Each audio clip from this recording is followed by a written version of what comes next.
Imagine a philosophy so controversial it was getting attacked from literally all sides, from the communists, from Christians, from pretty much the entire establishment.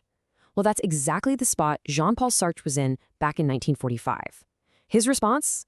A fiery, packed-out public lecture called Existentialism is a Humanism, where he set out to defend his ideas once and for all. So, to really get what Sartre was arguing, we first have to understand the charges he was up against.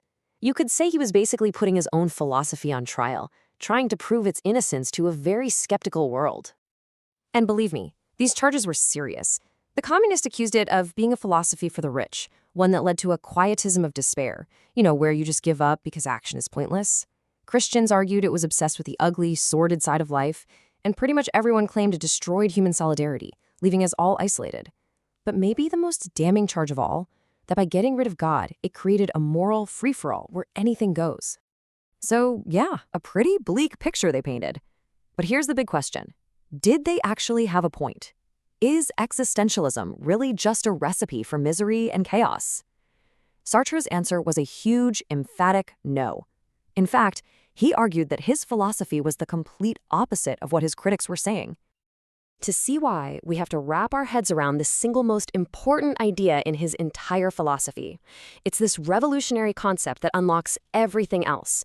It's a phrase you might have even heard before, but trust me, its consequences are absolutely staggering. Sartre explains it with a simple but kind of brilliant analogy. Think about a paper knife.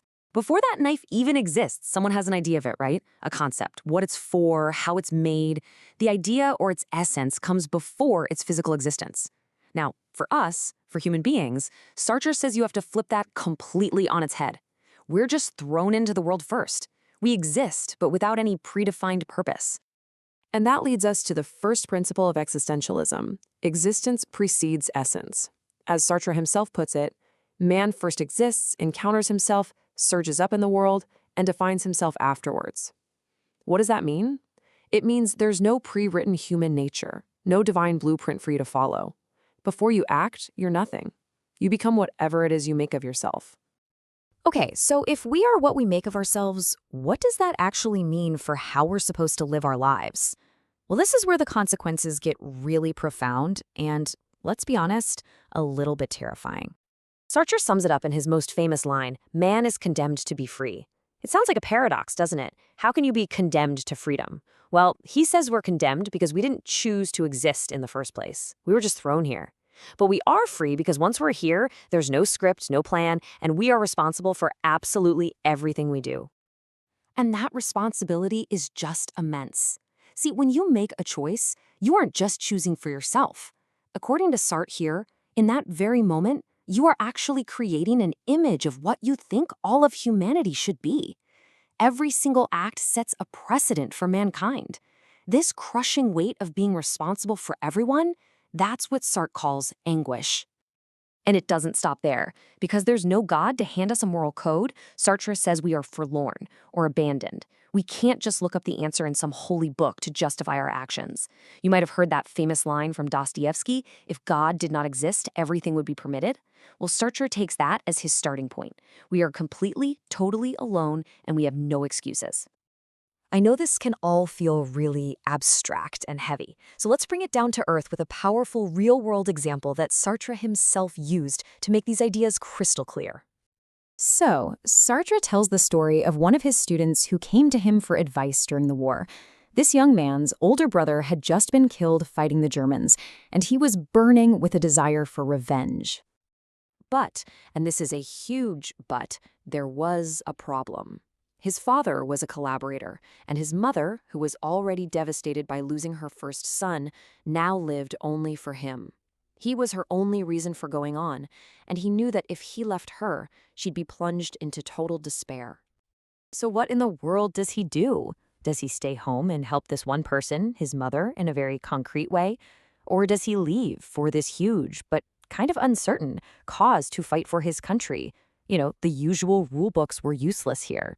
Love thy neighbor, great, but which one? His mother or his fellow soldiers? Even his own feelings couldn't guide him. How could he know how much his affection was worth until after he made a choice? He was just stuck.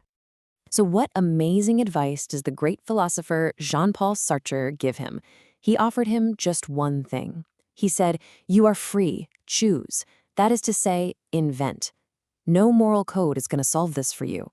There are no signs in the world pointing you to the right answer. You have to invent your own path and take full responsibility for whatever you decide." Anguish, abandonment, inventing your own morality? You can totally see why the critics called this a philosophy of despair. It sounds pretty grim, but this is the exact moment where Sartre flips the whole thing on its head, arguing that this is actually a doctrine of radical optimism. You know how we often find comfort in our potential? We think things like, oh, I could have been a great writer, or deep down, I'm a good person. Sartre says that is all complete nonsense. For an existentialist, you are defined only by what you do. You are the sum total of your actions. You are your life, nothing more. And what that means is that nobody is born a coward or born a hero. A person who acts like a coward is actively making himself a coward through his choices. A hero is simply someone who commits to heroic actions. But here's the most important part. The coward can always, at any moment, choose to stop being a coward. Your character is never set in stone. It's always up to you. And this is exactly why Sartre's philosophy is the absolute opposite of inaction or despair. As he famously said, there is no reality except inaction. Your dreams, your hopes, your good intentions, they're all meaningless unless you make them real. The only thing that lets you live, the only thing that defines who you are, is the act. So, no, this is not a pessimistic philosophy. Sartre actually calls it a hardness of optimism. It's hard because it gives you no excuses. You can't blame your genetics, your upbringing, or your circumstances, but it's profoundly optimistic because it puts your destiny, your very essence, entirely in your own hands. And that brings us to the final, provocative question that Sartre's philosophy puts to every single one of us. If there's no pre-written script for your life, no predefined nature, and if you are nothing more than the sum of all your actions, what are you going to do next?